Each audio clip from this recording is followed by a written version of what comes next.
Hello everyone, my name is Rama Dange. I am a third year MBBS student in AIIMS Nagpur. तर आज आपण locomotion आणि movement हा chapter शिकूया. ठीक आहे. तर इथे आपण लाईन बाय लाईन जाऊ. पहिलं, movement is one of the significant features of living beings. Animals and plants exhibit a wide range of movements. Streaming of protoplasm in the unicellular organisms like amoeba is a simple form of movement. इथे काय म्हटलंय की म्हणजे movement आहे, म्हणजे खूप significant feature आहे आपलं लिव्हिंग बिंग्सचं. म्हणजे मुवमेंट एक्झॅक्टली काय आपण हे नेमकं काय आपण हे आता बघू. ठीक आहे. तर जसं आपल्याकडे युनिसेल्युलर ऑर्गॅनिझम आहे, जसं आपल्याकडे आहे इथे अमिबा. ठीक आहे. तर या अमिबामध्ये त्याचं जे प्रोटोप्लाझ्म असतं, म्हणजे त्याच्यामध्ये त्या सिंगल सेल्युलर आहे अमिबा आपल्याला माहिती आहे. तर त्याच्यामध्ये सगळ्यात सिंपल फॉर्म ऑफ मुवमेंट होते. त्याचं जे प्रोटोप्लाझ्म आहे त्याच्यामध्ये स्ट्रीमिंग होते. त्याला आपण काय म्हणतो, streaming of protoplasm in the unicellular organism like amoeba is a simple form of movement. म्हणजे अमिबामध्ये नुसतं त्याचं स्ट्रीमिंग, त्याचं जे प्रोटोप्लाझ्म आहे त्याच्यामध्ये नुसतं जरी स्ट्रीमिंग झालं त्याला तरी आपण काय म्हणतो, मुवमेंट म्हणतो. आणि आपण हे पण शिकलो होतं बॅक्टेरिया याच्यामध्ये वगैरे. याच्यामध्ये काय होतं, सिलिया, फ्लॅजेला, टेंटॅकल्स होते खूप साऱ्या ऑर्गॅनिझम्स मध्ये. ठीक आहे. आणि आपण ॲनिमेलिया किंगडम बघितलं होतं, त्याच्यामध्ये पण आपण बघितलेलं होतं. ठीक आहे. सिलिया, फ्लॅजिला आणि टेंटॅकल्स. ठीक आहे. हे सगळे काय आहे, मुवमेंट करून दाखवतात. मुवमेंट, ठीक आहे. मुवमेंट म्हणजे काय, नेमकं एक जागा ते दुसरी जागा बदलवायचं किंवा मुवमेंट दाखवायची. म्हणजे जरी आपण आपला हात हलवला किंवा पाय हलवला त्याला पण आपण काय म्हणू, मुवमेंट म्हणू. पण आता बघ, जर आपण ही मुवमेंट केली, पाय हलवला आपण आणि पाय हलवून आपण एका जागेवरून दुसऱ्या जागेवर गेलो तर त्याला काय म्हणायचं आपण, लोकोमोशन. पण जर आपण एकाच जागेवर असू आणि आपण हात हलवत असू नुसते तर त्याला काय म्हणायचं आपण, मुवमेंट. ठीक आहे. जसं human beings can move limbs, jaws, eyelids, tongue etcetera. जसं आपण मुवमेंट आणि लोकोमोशन. तर मुवमेंट मध्ये आपल्या ह्युमन बॉडीमध्ये काय आहे, आपले हात हलवले, पाय हलवले जागेच्या जागेवर. आपण जेवण करतो तेव्हा आपण काय करतो, चावतो म्हणून आपण काय करतो, आपल्या जॉला जॉची मुवमेंट होते. आपल्या जॉ जो आहे आपला जॉ जबडा, तर त्याचं काय होतं, त्याची मुवमेंट होते. ठीक आहे. त्याच्या मुवमेंट त्याला काय म्हणायचं, ती झाली काय आपली मुवमेंट. आयलिड्स म्हणजे आपल्या पापण्या पण आपल्या पडत राहतात प्रत्येक वेळी डोळ्यावर, तर ते मुवमेंट. टंग आपण चिविंग साठी युज करतो, बोलण्यासाठी वापरतो, ती काय झाली त्याची मुवमेंट. पण जेव्हा असेच काही मुवमेंट्स जे काय करतील, आपली जागा बदलतील किंवा आपलं लोकेशन बदलतील. म्हणजे पहिले आपण या जागेवर आहोत आणि आपण पाय हलवले आणि चालून आपण या जागेवर आलो, आपण काय केली, आपली जागा बदलवली इथून ते तिथून. याला काय म्हणतो आपण, लोकोमोशन. ठीक आहे. तर म्हणजे असे व्हॉलंटरी मुवमेंट. व्हॉलंटरी म्हणजे काय, आता व्हॉलंटरी म्हणजे काय, म्हणजे स्वतःच्या इच्छेने केलेले मुवमेंट्स. स्वतःच्या इच्छेने म्हणजे कसे, म्हणजे आपला कंट्रोल असणार आहे. म्हणजे जसं आपलं हार्ट, आता आपल्याला माहिती आहे आपला हार्ट काय करतं, ब्लड पंप करत आहे. त्याच्यामध्ये पण काही मसल्स लागलेले आहे, तो पण काम करत आहे. पण त्या काम करण्याला, हार्टला काम करायला आपण आपल्या इच्छेने त्याचं काम थांबू किंवा चालू करू शकत नाही. तर तो काय झाला, इनव्हॉलेंटरी ऑर्गन. ठीक आहे. जसं आपलं पूर्ण इंटेस्टाईन्स झाली, आपले इंटेस्टाईन्स आहेत. ठीक आहे. इंटेस्टाईन्स जे आपलं स्टमक वगैरे आहे, ज्याच्यामध्ये जेवण येत आहे, आपलं डायजेशन हे ते सगळ्या प्रोसेसेस होत आहे, त्याच्यामध्ये खूप सारे मुवमेंट्स होत आहेत आपल्या बॉडीमध्ये. पण त्या मुवमेंट्सवर आपला कंट्रोल आहे का, नाही. तर अशा याला काय म्हणतो आपण, इनव्हॉलेंटरी मुवमेंट्स. आणि आपण इथे उभे आहोत, एका जागेवर आपण इथे उभे आहोत, या ए जागेवर आपण उभे आहोत आणि आता आपल्याला जायचं आहे या बी जागेवर. ठीक आहे. तर इथून बी पर्यंत जायला आपल्याला पायाला वापरावं लागेल. सॉरी, एक सेकंड, ठीक आहे, पायाला वापरावं लागेल. आता मला व्हॉलंटरी म्हणजे मी स्वतःच्या इच्छेने ए पासून बी मध्ये जाता येईल, स्वतःच्या इच्छेने आपले पाय वापरून. मला आपोआप पाय चालत नाहीयेत माझे, मला इच्छा असेल तरच मी चालली. म्हणजे मी मानत आहे की तुम्ही चला, मला ए पासून बी या जागेवर, ए पॉइंट पासून बी पॉइंटवर जायचं आहे माझ्या स्वतःच्या इच्छेनं. म्हणून तो काय झालं, व्हॉलंटरी. म्हणजे व्हॉलंटरी म्हणजे काय, माझ्या इच्छेने मी काम करून घेत आहे त्यांच्याकडून, असं. तर हे काय झालंय, व्हॉलंटरी. आणि काही अशी असतात, जसं हार्ट आपण बघितलं, स्मूथ मसल ऑर्गन्स म्हणजे आपलं स्टमक हे ते सगळं बघितलं, ते काय आहे आपले इनव्हॉलंटरी, इनव्हॉलंटरी मुवमेंट्स. ठीक आहे. तर लोकोमोशन जो आहे, आपण एका जागेवरून दुसऱ्या जागेवर जे जात आहोत, तर तो लोकोमोशन काय आहे आपलं, व्हॉलंटरी मुवमेंट आहे. काय आहे इथे, voluntary movements are called as locomotion. ठीक आहे. त्याच्यामध्ये काय ते वॉकिंग, रनिंग. वॉकिंग म्हणजे चालणं, रनिंग म्हणजे धावणं, क्लाइम्बिंग म्हणजे चढणं. जसं आपण झाड चढलो काय, पहाडावर चढलो काय, असं. फ्लाइंग म्हणजे उडणं, जसे बर्ड्स उडतात. स्विमिंग म्हणजे तरणं. Are all some forms of locomotory movements, इकडेच्या तिकडे जाणे. ठीक आहे. पण जे लोकोमोटरी आपले स्ट्रक्चर आहे, जे लोकोमोटरी स्ट्रक्चर्स आहे, need not to be different from those affecting other types of movements. म्हणजे जसं आपण म्हटलं की आपला हात आहे, हा ह्युमन बिंग आहे आणि याचा हा हात आहे. तर हात, ठीक आहे, तर ठीक आहे, हात आहे तो मुवमेंटसाठी यूज करतो. तसंच ह्युमन बिंग आहे, त्याचे पाय आहे, पाय. तर तो पायाला बसून आहे आणि तो पाय हलवत आहे, तर तो काय झालं, त्याची मुवमेंट. पण हाच माणूस ए जागेवर असून तो आपल्या बी जागेवर जात असेल, पायाच्या मदतीने चाललो तो, तर तो काय असणार, त्याची लोकोमोशन. म्हणजे पाय काय करताय, मुवमेंट पण करताय आणि लोकोमोशन सुद्धा करते. ठीक आहे. तर तेच म्हटलंय की लोकोमोशन जे आहे, तर लोकोमोटरी जे स्ट्रक्चर आहे ते मुवमेंटच्या स्ट्रक्चर पासून डिफरंट असणे गरजेचं नाही. सेम स्ट्रक्चर दोन्ही काम करू शकतो. तर आता आपल्याकडे एक्झाम्पल आले, तर पॅरामिशियम. पॅरामिशियम माहिती आहे, त्याच्यामध्ये cilia helps in the movement of food through cytopharynx and in locomotion as well. म्हणजे पॅरामिशियम जो असतो, पॅरामिशियमचं स्ट्रक्चर माहिती आहे का तुम्हाला? पॅरामिशियमचं स्ट्रक्चर अप्रॉक्सिमेटली असा असतो, आपण लहानपणी बनवला असते या टाईपचं स्ट्रक्चर असं असतो. ठीक आहे. ते फूड न्यूट्रिशन. ठीक आहे. तर पॅरामिशियम असते मुवमेंट ऑफ फूड. मी म्हटलं हे असं आहे ना, अशा प्रकारचा स्ट्रक्चर असतो काहीतरी. आणि इथे सील आहे, इथे असेल तुमचं हेअर लाईक सील वगैरे, जे हेल्प्स इन दी काय, helps in the movement of food through the cytopharynx and in locomotion as well. तर लोकोमोशन पण करण्यात ते मदत करतात. ठीक आहे. तर पॅरामिशियम काय करतो, पॅरामिशियम मध्ये काय असतं, सील असतो, जो की काय करतो, फूडला अंदर टाकतो सायटोफॅरिंग्सने आणि लोकोमोशन सुद्धा करतो. ठीक आहे. त्याच्यानंतर दुसरं बघू आपण, hydra. Hydra can use this tentacles, त्यांच्यामध्ये काय असतं, tentacles, for capturing its prey and also use them for locomotion. आणि ठीक आहे, आपण बघितलं पॅरामिशियम. पॅरामिशियम मध्ये काय असतो, पॅरामिशियम. ठीक आहे. पॅरामिशियम मध्ये काय असतं, सिलिया. आणि पॅरामिशियमचं आपण जसं स्ट्रक्चर बघितलं, अशा प्रकारचं स्ट्रक्चर असतो. इथे असं पाईप सारखं असतो, इथे आपले खूप सारे हेअर सेल्स असतात, म्हणजे बॉडीवर पण असतात, याच्यामध्ये पण असतात. हे काय करतात, मुवमेंट ऑफ फूड हे काय थ्रू सायटोफॅरिंग्स इनटू दी पॅरामिशियम को बॉडी. त्याच्या पॅरामिशियमच्या बॉडीमध्ये मुवमेंट ऑफ फूड थ्रू सायटोफॅरिंग्स हे पण करतो सिलियाचं काम, आणि याच्या मुवमेंट मध्ये पण करतो. त्याच्यानंतर आपल्याकडे हायड्रा आहे. तर हायड्रा मध्ये आपल्याकडे काय असतात, टेंटॅकल्स असतात. ठीक आहे. तर हे टेंटॅकल्स त्याचं प्रे कॅप्चर करतात. प्रे कॅप्चर करणं म्हणजे त्याचं जेवण शोधण्यासारखं, म्हणजे त्याला पकडण्याचं काम करतात आणि काय करतात, मुवमेंट सुद्धा करतात. ठीक आहे. आणि आपण ह्युमन बिंग्स, आपण काय करतो, आपले लिम्स यूज करतो. लिम्स म्हणजे काय, हात आणि पाय, म्हणजे अपर लिम्स आणि लोअर लिम्स. अपर लिम्स म्हणजे हात आणि लोअर लिम्स म्हणजे पाय.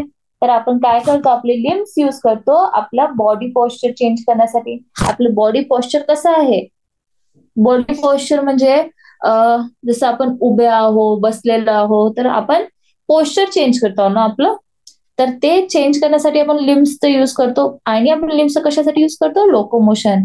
म्हणजे आपले लोकोमोटरी जे स्ट्रक्चर आहे ते आपल्या मुवमेंट वाल्या स्ट्रक्चरशी सिमिलर आहेत या कंडिशन्स मध्ये. ठीक आहे. तर आपण काय बघितलं, पॅरामेशिया ज्याच्यामध्ये सिलिया असतो, हायड्रा ज्याच्यामध्ये काय असतो, टेंटॅकल्स, आणि ह्युमन बिंग्स ज्याच्यामध्ये काय असतो, लिम्स. ठीक आहे. ठीक आहे.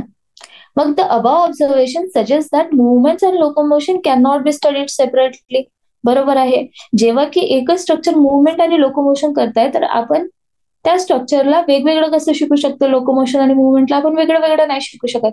म्हणून आपण असं म्हणतो की जेवढे पण लोकोमोशन्स आहेत ते काय आहे, मुवमेंट आहे. पण पूर्ण मुवमेंट्स हे लोकोमोशन नाही आहे. That is all locomotions are movements but all movements are not locomotions. म्हणजेच काय, जे आपण ए पासून बी मध्ये जात आहोत, लोकोमोशन करत आहोत, जागा चेंज करत आहोत, तर ही लोकोमोशन आहे, ती एक मुवमेंट आहे. मुवमेंट तर आहे, ते आपल्याला माहितीच आहे.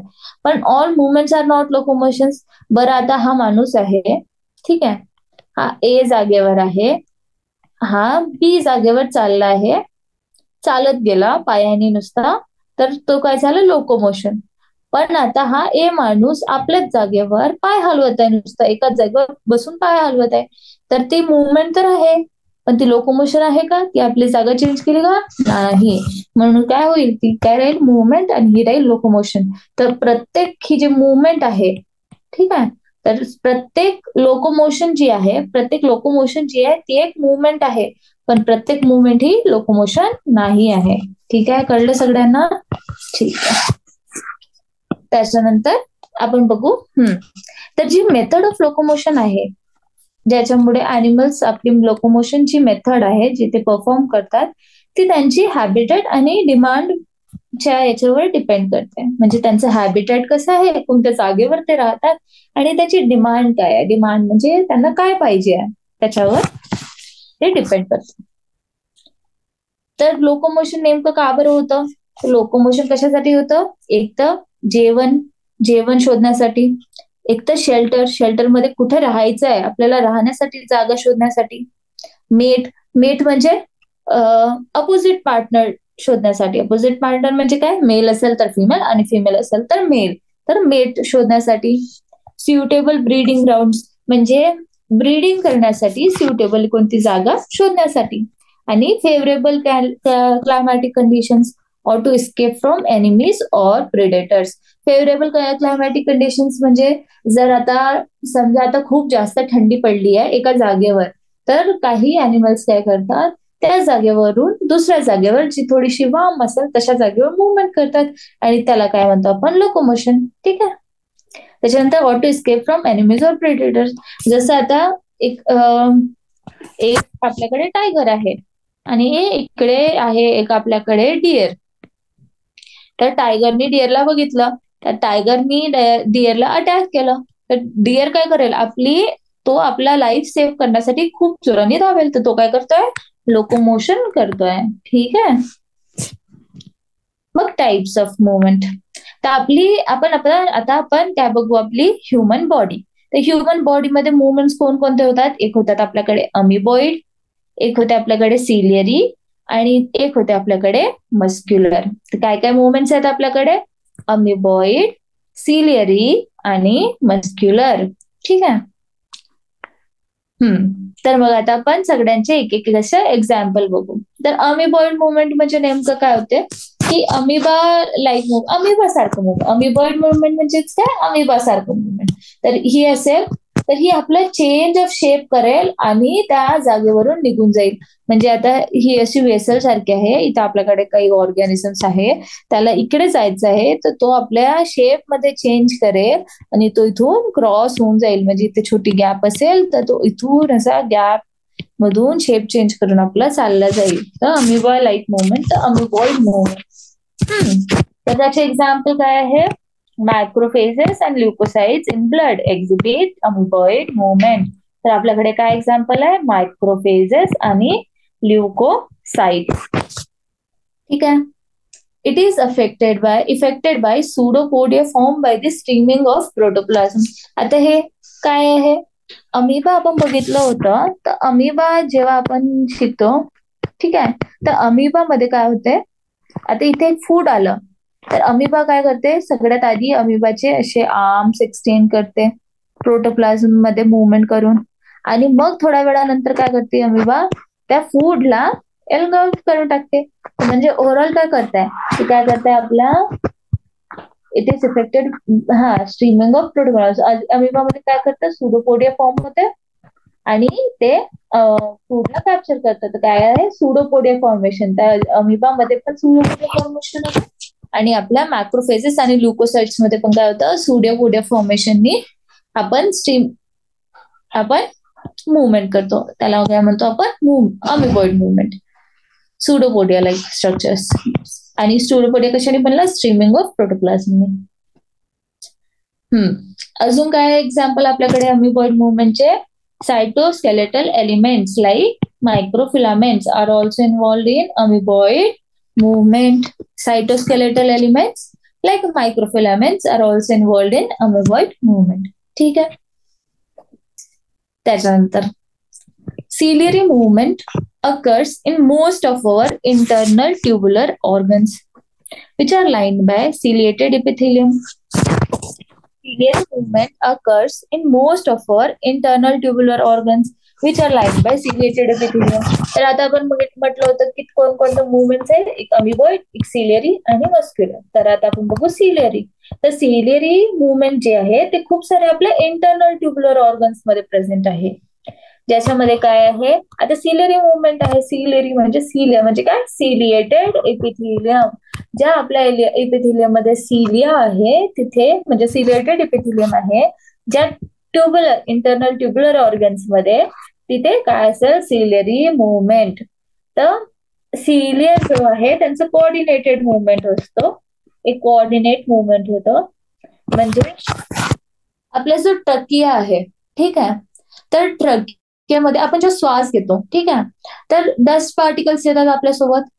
एअरमध्ये जे डस्ट पार्टिकल्स असतात ते पण येतात आपल्या, जेव्हा आपण श्वास घेतो.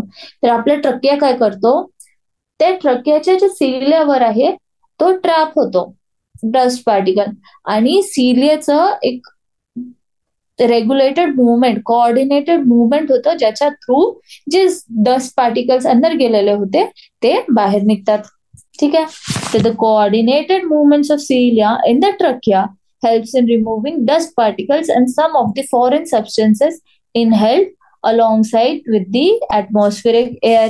म्हणजे एअर घेतली आपण, त्या एअर मध्ये काही डस्ट पार्टिकल्स असते, ते आपल्या ट्रकियाच्या सिलिएटेड एपिथेलियमवर ट्रॅप झाले आणि सिलियानी आपल्याला कोऑर्डिनेटेड मुवमेंट शो करून त्याला आपल्या बॉडीतून बाहेर काढलं. सेम आपलं कशामध्ये होतं, फॉरेन पार्टिकल्स सुद्धा होते. ठीक आहे. तर आता सेम सिलिएटेड एपिथेलियम अजून कुठे कुठे प्रेझेंट आहे आपल्याकडे, फिमेल रिप्रोडक्टिव्ह सिस्टीम मध्ये. फिमेल रिप्रोडक्टिव्ह सिस्टीम मध्ये आपल्याला माहितीये युटरस मध्ये 2 फॅलोपियन ट्यूब्स ओपन होतात, जे 2 ओव्हरी थ्रू येतात. तर त्या फॅलोपियन ट्यूब मध्ये सिलिएटेड एपिथेलियम आहे. ठीक आहे. तर त्या ओव्हरी झाल्यावर काय असते, की 2 ओव्हरी आहे आपल्याकडे. मग तिथून काय असते, आपल्याकडे 2 फॅलोपियन ट्यूब येतात आणि इथे असतं आपल्याकडे युटरस. ठीक आहे. आणि इकडे असतं आपल्याकडे सर्व्हिक्स वजायना. ठीक आहे. तर इथे जे आहे की ओव्हरी मधून जेव्हा ओवम रिलीज होतो आणि तो या पॅसेज मध्ये जातो फॅलोपियन ट्यूब मध्ये, इथे आपल्याकडे असते सिलिएटेड एपिथेलियम, जी याच्या मुवमेंटला इझिली करून टाकते आणि तो युटरस मध्ये ओव्हम येतो. ठीक आहे. The passage of ova through the female reproductive tract is also facilitated by the ciliary movement. The ciliary movement कशामध्ये एक्झॅक्टली आपल्याकडे, फॅलोपियन ट्यूब मध्ये. त्याच्यानंतर आपण काय बघितलं, आपली मस्क्युलर मुवमेंट्स. ठीक आहे. The movement of our limbs, jaws, tongue, etc. require muscular movement, मसलचं. ठीक आहे. तर मसल मध्ये काय असते, आपल्याकडे असते कॉन्ट्रॅक्टाईल प्रॉपर्टी ऑफ मसल्स. ठीक आहे. Which is usually effectively use for locomotion, जी ह्युमन बिंग पण यूज करतात आणि भरपूर सारे मल्टीसेल्युलर ऑर्गॅनिझम. मल्टीसेल्युलर म्हणजे more than 1 cell constituent. Human body पण मल्टीसेल्युलर असते. ठीक आहे. तर मस्क्युलर मुवमेंट्स मध्ये काय येतं, आपलं लिम्स, जॉज, टंग एक्सेट्रा. ठीक आहे. आणि कशामुळे आपण लोकोमोशन शो करतो, आपल्या मसल्स मध्ये काय आहे, कॉन्ट्रॅक्टाईल प्रॉपर्टी. ठीक आहे. आणि जे लोकोमोशन आपण करतो, locomotion requires a perfect coordinated activity of muscular, skeletal and neural systems. ठीक आहे. म्हणजे जर आपल्याला प्रॉपर मस्क्युलर म्हणजे प्रॉपर लोकोमोशन पाहिजे असेल, त्याच्यामध्ये खूप सारं ऍक्टिव्हिटी येतं. एक असते मस्क्युलर, स्केलेटल आणि न्यूरल सिस्टीम यांची कोऑर्डिनेटेड ऍक्टिव्हिटीने आपलं लोकोमोशन सक्सेसफुल होतं. ठीक आहे. त्याच्यानंतर आपण बघू एक मसल. आपण एका मसलच्या बारेमध्ये शिकू. ठीक आहे. तर you have studied in chapter 8 that the cilia and flagella are the outgrowths of the cell membrane. Flagellal movement helps in the swimming of spermatozoa, maintenance of water current in the canal system of sponges, and in locomotion of protozoans like euglena. ठीक आहे. तर इथे काय म्हटलंय की आपल्याला माहितच आहे की आपण सिलिया आणि फ्लॅजेला शिकलो होतो मुवमेंटसाठी, लक्षातच आहे ना. तर सिलिया आणि फ्लॅजेला आउटग्रोथ्स आहेत आपल्या सेल मेम्ब्रेनचे, जे मुवमेंट करतात, लोकोमोशन करतात. फ्लॅजेलर मुवमेंट्स, फ्लॅजेलरचे मुवमेंट काय करतात, helps in the swimming of spermatozoa, swim करू शकतो, maintenance of water current in the canal system of sponges, and in locomotion of protozoans like euglena. म्हणजे सिलिया आणि फ्लॅजेला आहे ते काय आहे, आउटग्रोथ्स ऑफ सेल मेम्ब्रेन. ठीक आहे. त्याच्यानंतर फ्लॅजेला मुवमेंट स्विमिंग मध्ये हेल्प करते, कशाच्या, स्पर्माटोझोआच्या, maintenance of water current in the canal system of sponges आणि प्रोटोझोआच्या लोकोमोशन साठी. ठीक आहे. एक्झाम्पल ब्ल्यूग्लिना.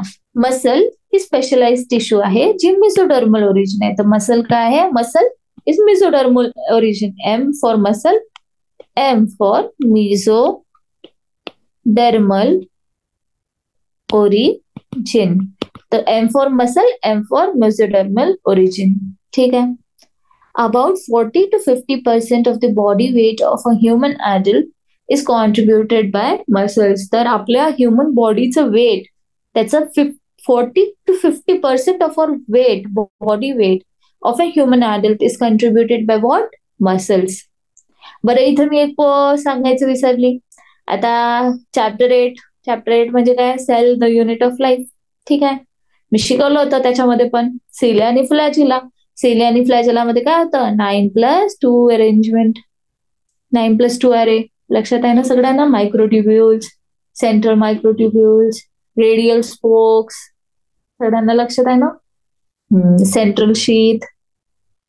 ठीक आहे. मग आपण शिकलो होतो याच्यामध्ये 9+2 अरेंजमेंट आहेत. पण 9+0 काय, 9+0 कशामध्ये होतं, लक्षात करा. आठवा. 9+0 कशामध्ये होतं. Very good. कशामध्ये होतं, आपल्या सेंट्रिओल्स मध्ये होतं. सेंट्रिओल्स किती होते, 2 होते, जे कोणते, परपेंडिक्युलरली अरेंज आहेत. काय आहेत, परपेंडिक्युलरली अरेंज्ड आहेत टू इच अदर. आणि त्यांच्या बाजूला एक अमॉर्फस सबस्टन्स आहे. तर त्या पूर्ण स्ट्रक्चरला आपण काय म्हणत होतो, सेंट्रोझोम. ठीक आहे. लक्षात आहे ना. ठीक आहे. मग मसल आपण इकडून कंटिन्यू करू. मसल काय आपली स्पेशलाइज टिश्यू आहे जी कोणती होती, मिझोडर्मल ओरिजिन. आणि आपलं बॉडी वेटचं 40 to 50% कोण कंट्रीब्युट करते, आपली मसल करते. मसलमध्ये स्पेशल प्रॉपर्टीज आहे. काय आहे, एक्साइटेबिलिटी, कॉन्ट्रॅक्टिलिटी, एक्सटेन्सिबिलिटी आणि इलॅस्टिसिटी. म्हणजे triple E C. Excitability, extensibility, elasticity आणि कॉन्ट्रॅक्टिलिटी. ठीक आहे. आता मग आपल्याकडे जी मसल आहे ती आपल्याला कोणत्या लोकेशन, त्याचं अपिअरन्स कसं आहे आणि त्याचं कोणत्या प्रकारचं काम करतो, जसं व्हॉलंटरी आहे, इनव्हॉलंटरी आहे, याच्यावर आपण त्याला 3 मध्ये डिवाइड केलेलं आहे. तर ते 3 काय आहेत आपल्याकडे आहे आपली स्केलेटल मसल्स, विसरल मसल्स आणि कार्डियाक मसल्स. ठीक आहे. तर आपल्याकडे 3 टाइप्स ऑफ मसल्स आहेत. त्यांच्या लोकेशन, त्यांची अपिअरन्स आणि त्यांचं नेचर ऑफ रेग्युलेशनच्या बेसिसवर. नेचर ऑफ रेग्युलेशन म्हणजे इनव्हॉलंटरी, व्हॉलंटरी तेच. ठीक आहे. तर त्यांच्या बेसिसवर आपण मसल्सला 3 मध्ये डिवाइड केला, स्केलेटल, विसरल आणि कार्डियाक मसल्स. ठीक आहे. मग स्केलेटल मसल्स, तर skeletal muscles are closely associated with the skeletal components of the body. म्हणजे आपलं स्केलेटल जी सिस्टीम आहे त्याच्यात स्केलेटल मसल्स क्लोजली रिलेटेड आहे. तर ते they have a striped appearance under the microscope and hence are called as the striated muscles. म्हणजे जे skeletal muscle आहे आपल्याकडे, ठीक आहे, स्केलेटल मसल्स आपली स्ट्रायटेड अपिअरन्स दाखवते आपल्याला. ठीक आहे, तर आपल्याला काय दाखवते? स्ट्रायटेड अपिअरन्स. ठीक आहे, म्हणजे स्ट्रिप्ड अपिअरन्स आहे, म्हणून त्यांना काय म्हणतो आपण? स्ट्रायटेड मसल्स. आणि त्यांचं जे काम आहे ती आपल्या कशा कंट्रोलमध्ये? नर्वस सिस्टीमच्या कंट्रोलमध्ये. Hence they are known as voluntary muscles too. म्हणजे आपण कंट्रोल करू शकतो की आता मला ए पासून बी मध्ये जायचं आहे, मी आपल्या पायाला म्हटलं की आता आपल्याला चालायचं आहे, तर आपण जातो. तर ते आपल्या इच्छेवर आहे. तर ते काय झाले? आपले आपले झाले ते व्हॉलेंटरी मसल्स. ठीक आहे, आणि these are primarily involved in locomotory action and changes of body posture. आपल्या हातात आहे म्हणून आपण यांना लोकोमोशन आणि आपल्या बॉडी पॉस्चर चेंज करण्यासाठी हेल्प घेतो. ठीक आहे, तर स्केलेटल मसल्स काय आहेत? आपली स्ट्रायटेड मसल्स आहेत. आणि काय आहेत आपल्याकडे? त्या काय आहेत आपल्याकडे? Voluntary muscles. ठीक आहे, त्याच्यानंतर विसरल मसल्स. विसरल मसल्स नावातच आहे विसरल, तर काय असेल? विसरल ऑर्गन्सला रँक करणार. विसरल ऑर्गन्स म्हणजे हॉलो विसरल ऑर्गन्स, जे soft tissues are located in the inner wall of hollow visceral organs of the body, like the alimentary canal, reproductive tract. ठीक आहे, तर विसरल ऑर्गन्स, आपल्या विसरल मसल्स कुठे लाईन करतात? आपल्याला आपल्या हॉलो विसरल ऑर्गन्सला. एक्झाम्पल आपलं elementary canal, reproductive tract etcetera. त्यांच्यामध्ये स्ट्रायशन्स नसतात. ठीक आहे, आणि ते खूप स्मूथ दिसतात, म्हणून ते are also called as smooth muscles, म्हणजेच नॉन स्ट्रिएटेड मसल्स. तर visceral muscles are also known as smooth muscles or non striated muscles. Their activities are not under the voluntary control of the nervous system and are therefore known as involuntary muscles. They assist, for example, in the transportation of food through the digestive tract and gametes through the genital tract. म्हणजे इथे काय म्हणताय? विसरल muscle जी आहे ती आपल्याला hollow विसरल ऑर्गन्सला line केलेली आहे, जसं आपली एलिमेंटरी कॅनल आणि रिप्रोडक्टिव्ह ट्रॅक्ट. तर आणि त्यांच्या बॉडीवर स्ट्रिएशन्स नाही आहे, म्हणून त्यांना आपण स्मूथ मसल किंवा नॉन स्ट्रेटेड मसल असं म्हणतो. आणि ते शो करतात आपल्याला इनव्हॉलेंटरी मसल्स, म्हणजे आपला काही कंट्रोल नाही आहे. एक्झाम्पल आपण बघू. Transportation of food through the digestive tract, म्हणजे आपल्या डायजेस्टिव्ह ट्रॅक्ट मध्ये फूड गेला तर तो काय? इनव्हॉलेंटरी ऍक्शन आहे, आपला त्याच्यावर काही कंट्रोल नाही आहे. त्याच्यानंतर गॅमेट्स थ्रू दी जेनायटल ट्रॅक्ट, म्हणजे जेव्हा आपण ओवा आपला मूव्ह करत होता, ज्याच्यावर सिलियरी मुवमेंट आपण म्हटलं फॅलोपियन ट्यूब मध्ये, तर ती मुवमेंट जी आहे, सगळं जे होत आहे ती काय आहे? इनव्हॉलेंटरी, कारण की आपण त्याला कंट्रोल करू शकत आहोत का? नाही. ठीक आहे, त्याच्यानंतर आपल्याकडे थर्ड काय आहे? Cardiac muscles. ठीक आहे, कार्डियक मसल्स तर त्याच्या नावातच लिहिलं आहे की कार्डियक म्हणजे काय? हार्ट. तर are the muscles of heart. तर आपले many cardiac muscles assemble in a branching pattern to form a cardiac muscles. Cardiac muscle cells म्हणजे काय असतं? ब्रांचिंग पॅटर्न म्हणतात, म्हणजे अशी एक सेल असेल, इकडे ब्रांचिंग अशी, अशा प्रकारचं अरेंजमेंट असतो त्यांच्यामध्ये. म्हणजे पूर्ण असं मसल फायबर्स तुमचं जॉईन केलेलं असणार, या प्रकारचं अरेंजमेंट असेल, म्हणजे ब्रांचिंग पॅटर्न मध्ये असतो. असं म्हणजे ब्रांचिंग पॅटर्न असल्यासारखं आहे, कनेक्शन असल्यासारखं. ठीक आहे, तर कार्डियक मसल मध्ये काय? ब्रांचिंग पॅटर्न आहे, आणि त्याच्याने काय फॉर्म होते? To form a cardiac muscle.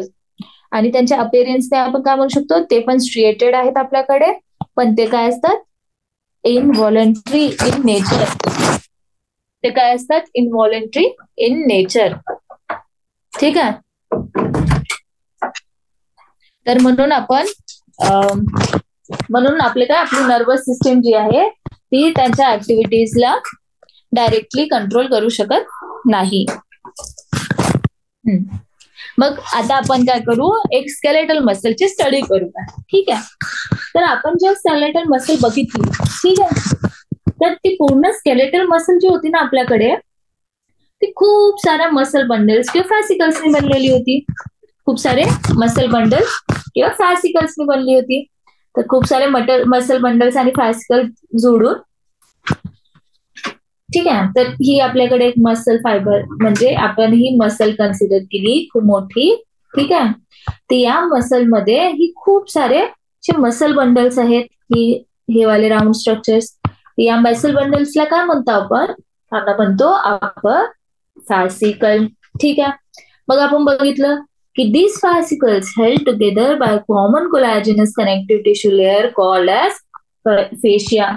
म्हणजे हे फॅसिकल्स आहे, यांच्यामध्ये कॉमन कनेक्टिव्ह टिश्यू लेअर आहे, ज्याला आपण काय म्हणतो? फॅशिया. ठीक आहे, ठीक आहे. मग आता आपल्याकडे जी ईच मसल बंडल आहे, ही ईच मसल बंडल, या ईच मसल बंडल मध्ये खूप सारे हे आपल्याकडे मसल फायबर्स दिसत आहेत. तर हे muscle fibres, each muscle fibre, ठीक आहे, तर each muscle fibre is lined by plasma membrane called as sarcolemma enclosing the sarcoplasm. म्हणजे आपल्याकडे ही पूर्ण मसल आहे, मसलमध्ये छोटे छोटे फॅसिकल्स आहेत, ठीक आहे, त्या ईच आणि हे सगळे फॅसिकल्स लाईन बाय फेशिया आहे. ईच फॅसिकल मध्ये खूप सारे मसल फायब्रिल्स आहेत, मसल फायबर्स आहेत, ज्यांच्यावर मेम्ब्रेन आहे, ज्याला आपण काय म्हटलं आहोत? सार्कोलेमा. त्याच्या अंदर काय आहे? सार्कोप्लाझ्म. ठीक आहे, म्हणजे सायटोप्लाझ्म जसं असतं तसं सार्कोप्लाझ्म. ठीक आहे, तर आपल्याकडे काय आहे? आपली each muscle fibre is line by plasma membrane called as sarcolemma enclosing the sarcoplasm. तर आपली जी मसल फायबर आहे ती एक सिन्सिशियम आहे. सिन्सिशियम म्हणजेच काय? सिन्सिशियम म्हणजेच काय? जशी आपली ही मसल फायबर आहे, ठीक आहे, या मसल म्हणजे लॉन्जिट्युडनल आहे. या मसल फायबर मध्ये हीच बघू आपण. या मसल फायबर मध्ये खूप सारे न्यूक्लियस असेल, म्हणजे आपण एका न्यूक्लियस मध्ये एका सेलमध्ये एक न्यूक्लियस, पण एका सेलमध्ये खूप सारे ज्या न्यूक्लियस असते त्याला तेव्हा आपण त्याला काय म्हणतो? सिन्सिशियम. म्हणजे काय? The muscle fibre is a syncytium as the sarcoplasm मध्ये मेनी न्यूक्लियाय. म्हणजे आपल्या सार्कोप्लाझ्म मध्ये खूप सारे न्यूक्लियाय आहेत, ठीक आहे. त्याच्यानंतर आपल्या मसल फायबर मध्ये एंडोप्लाझ्मिक रेटिक्युलम सुद्धा असतो, त्याचं नाव असतं, आपण त्याला काय म्हणतो? आपण sarcoplasmic reticulum of the muscle fibres. ज्याच्यामध्ये काय असतात? जी काय असते? स्टोअर हाऊस असते कॅल्शियम आयन्सची. म्हणजे आपलं मसल फायबरला लाईन कोण करताय? सार्कोलेमा. अंदर काय? सार्कोप्लाझ्म. त्या सार्कोप्लाझ्म मध्ये काय आहे? सिन्सिशियम आहे. तो एक काय? सिन्सिशियम. कारण की त्या सार्कोप्लाझ्म मध्ये खूप सारे न्यूक्लियस आहेत. आता या मसल फायबर मध्ये एंडोप्लाझ्मिक रेटिक्युलम सुद्धा आहे. त्या एंडोप्लाझ्मिक रेटिक्युलमला आपण काय म्हणतो? सार्कोप्लाझ्मिक रेटिक्युलम. या सार्कोप्लाझ्मिक रेटिक्युलम काय आहे? सार्कोप्लाझ्मिक रेटिक्युलम काय आहे? Store house of calcium ions. त्याच्यामध्ये काय आहे? सार्कोप्लाझ्मिक रेटिक्युलम काय आहे? Store house of calcium ions. काय असतात त्याच्यात? Calcium ions. आपली जी मसल, मग झालं. तर ओव्हरऑल काय? पहिले आपली मसलमध्ये फॅसिकल्सच्या बाजूला फेशिया, त्याच्या एका फॅसिकलच्या अंदर आपण बघितली मसल फायबर्स, त्याला लावून आहे आपल्याला सार्कोलेमा, अंदर आहे आपल्याकडे सार्कोप्लाझ्म. त्याच्यानंतर त्याच्या अंदर अजून काय आपल्याकडे? एंडोप्लाझ्मिक रेटिक्युलम, ज्यालाच आपण काय म्हणतो? सार्कोप्लाझ्मिक रेटिक्युलम, ज्याच्यामध्ये काय आहे? आपलं store house of calcium ions. ठीक आहे. त्याच्यानंतर जी आपली ईच मसल फायबर आहे, ईच मसल फायबर, त्याच्यामध्ये काय असतात? पॅरलल रिअरेंज, म्हणजे पॅरलल अरेंज्ड काय असतात? फिलामेंट्स, ज्यांना आपण काय म्हणतो? मायोफिलामेंट्स और मायोफिब्रिल्स. एक मसल मसल फायबर्स, त्याच्या अंतर काय आहे आपल्याकडे, मायोफिलामेंट्स किंवा मायोफिब्रिल्स. ठीक आहे. तर या मायोफिब्रिल मध्ये म्हणजे आपण बघितलं ना, कळत आहे का, की मसल त्याच्यामध्ये छोटे छोटे फॅसिकलच्या अंदर मसल फायबर्स, त्या मसल फायबर्सच्या अंदर आपल्याकडे असतील मायोफिब्रिल्स. ते काय असणार, लॉंगिट्युडनली अरेंज्ड, पॅरलली अरेंज्ड आपल्याकडे मायोफिब्रिल्स असणार. तर त्याच्या इच मायोफॅब्रिल मध्ये alternate dark and light bands असणार आपल्याला. ठीक आहे, अल्टरनेट डार्क आणि लाईट बँड्स असणार आपल्याकडे. ठीक आहे. आपण एक मायोफिब्रिलची स्टडी करू. त्याच्यामध्ये आपल्याला बघू की आपण एक मायोफिब्रिल एक स्ट्रायटेड अपीअरन्स शो करतो. म्हणजे मसल फायबर्स बघितली, त्याच्यामध्ये खूप सारे पॅरलली अरेंज्ड फायबर्स आहेत, त्यांना आपण काय म्हटलं, मायोफिब्रिल्स और मायोफिलामेंट्स. ते आपण बघू. एका मायोफिब्रिलला जेव्हा आपण बघू तिथे alternate dark and light bands आहेत. ठीक आहे, अल्टरनेट काय आहे, डार्क आणि लाईट बँड्स आहेत. तर मग आपण बघितलं की स्ट्रायटेड का बरं दिसतीये मायोफिब्रिल. तर आपल्याला माहिती पडलं की त्याच्यामध्ये दोन इम्पॉर्टंट प्रोटीन्स आहेत. एक आहे आपली ऍक्टिन प्रोटीन आणि दुसरी आपल्याकडे मायोसिन प्रोटीन. तर त्या मायोफिब्रिल्स मसल फायबर्स किंवा मायोफिब्रिल्स मध्ये आपल्याकडे काय आहे, दोन प्रोटीन आहेत. कोणकोणत्या, एक ऍक्टिन आहे आणि दुसरी आहे आपल्याकडे मायोसिन. ठीक आहे. ठीक आहे, तर ऍक्टिन आणि मायोसिन आपल्याकडे प्रोटीन आहे. तर जी आपल्याकडे लाईट बँड्स आहे, आपण म्हटलं ना की मायोफिब्रिल डार्क आणि लाईट आहे आणि याच्यामध्ये स्ट्रेटेड अपिअरन्स ड्यू टू ऍक्टिन आणि मायोसिनच्या मुळे आहे. तर जी आपली लाईट बँड आहे त्याच्यामध्ये काय आहे, आपली ऍक्टिन प्रोटीन, आणि त्यालाच आपण काय म्हणतो, आय बँड किंवा आयसोट्रॉपिक बँड. ठीक आहे. आणि जी आपली डार्क बँड आहे, डार्क बँड म्हणजेच काय, आपली ए बँड और अन आयसोट्रोपिक बँड. ठीक आहे, त्याच्यामध्ये काय आहे आपल्याकडे, मायोसिन.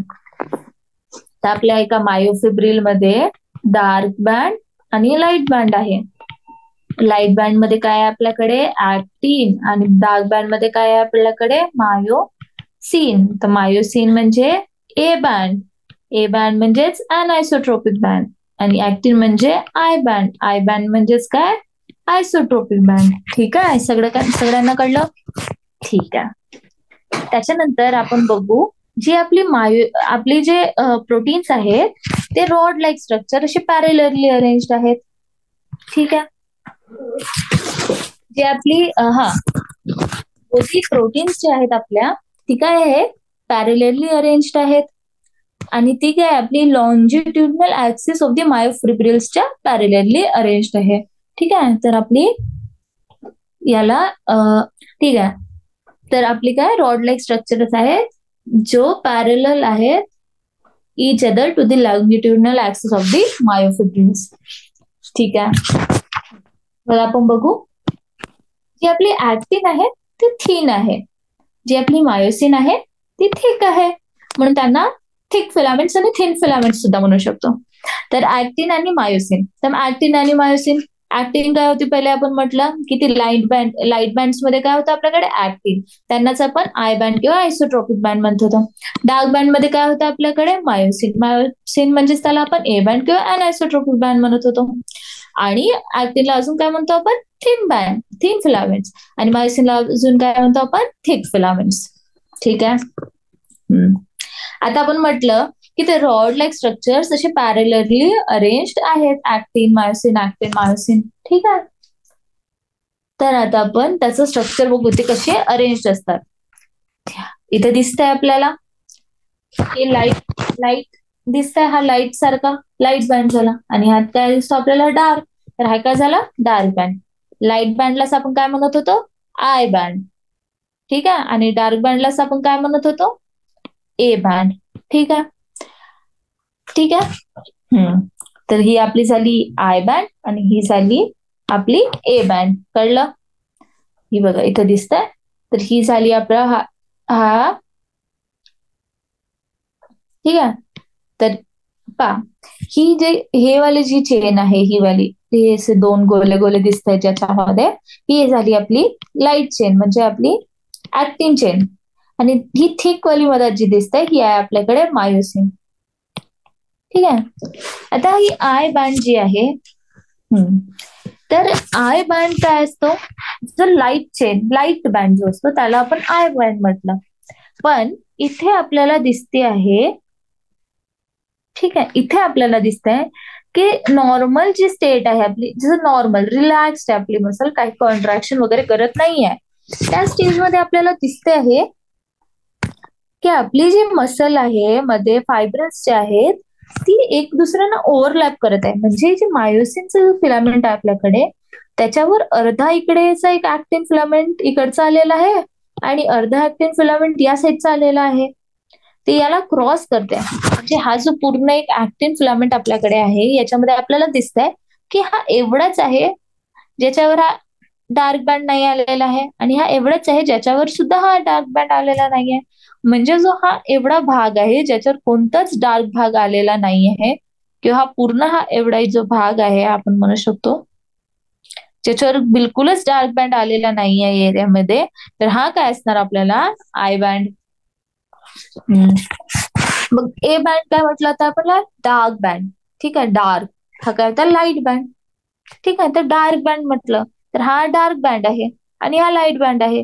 तर एका डार्क बँडवर लाईट बँड असण्याचा फरक पडणार का? नाही. म्हणून डार्क बँड पूर्ण हा मायोसिनचा जो फिलामेंट आहे हा पूर्ण जेवढा एरिया आहे त्याला आपण काय म्हणू, त्याला काय म्हणू आपण ए बँड. आणि आय बँड मध्ये आपण हा पूर्ण का बरं कन्सिडर केलेला नाही, कारण की नॉर्मल स्टेटमध्ये, रेस्टिंग स्टेटमध्ये जो आपला आय बँड आहे म्हणजे जो आपला ऍक्टिन फिलामेंट आहे तो ओव्हरलॅप केलेला आहे आणि तो खूप सारा एरिया डार्क बँडच्या वर आलेला आहे.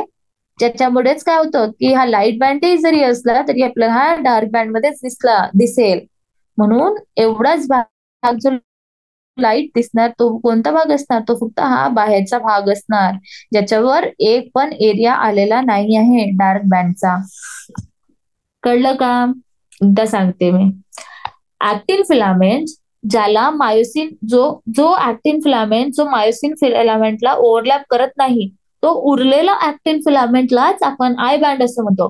ठीक आहे. आणि ए बँड काय असतो, पूर्ण मायोसिन फिलामेंट म्हणजेच काय ए बँड. त्याच्यानंतर इथे काहीतरी झेड लाईन दिसते.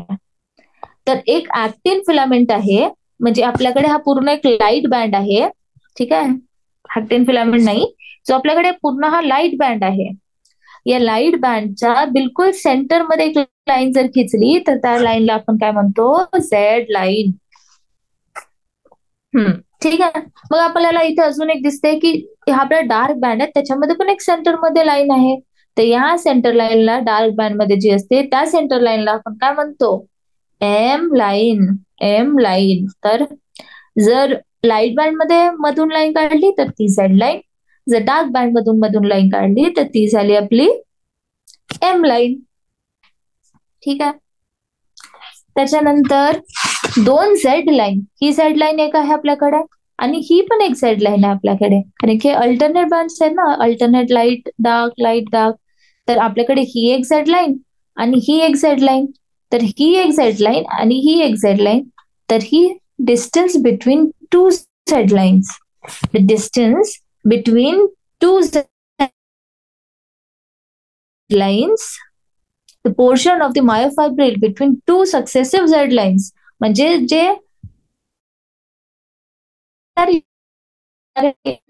दुसरी लगातार, ठीक आहे, या झेड लाईन टू या झेड लाईनच्या मध्ये एरिया तो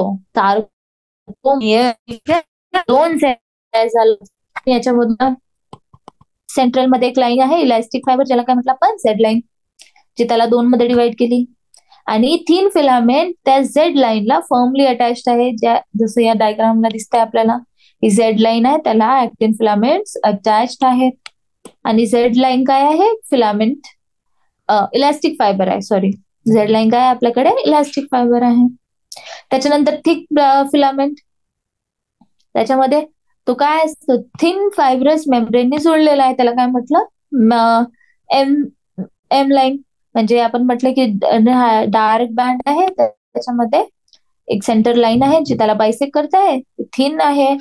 त्या मेम्ब्रेनला आपण काय म्हटलं, M line, thin fibrous membrane. ठीक आहे, त्याला काय म्हटलं आपण, एम लाईन. आणि हे काय होतं, elastic fibre called set line. ठीक आहे, आणि दोन झेड लाईनचा, दोन सक्सेसिव्ह झेड लाईन मधला जो पोर्शन ऑफ मायोफिब्रिल आहे त्याला आपण काय म्हटलं आहोत, सार्कोमियर. ठीक आहे. मग मी सांगितलं की आपल्या रेस्टिंग स्टेटमध्ये आपली जी थिक फिलामेंट आहे त्याच्यावर ओव्हरलॅप करते आपली थिन फिलामेंट. ठीक आहे. तर जेव्हा ती ओव्हरलॅप केली, ठीक आहे, तर आपण उरलेल्याच पार्टला आपण काय म्हणतो, तो आपला आय बँड.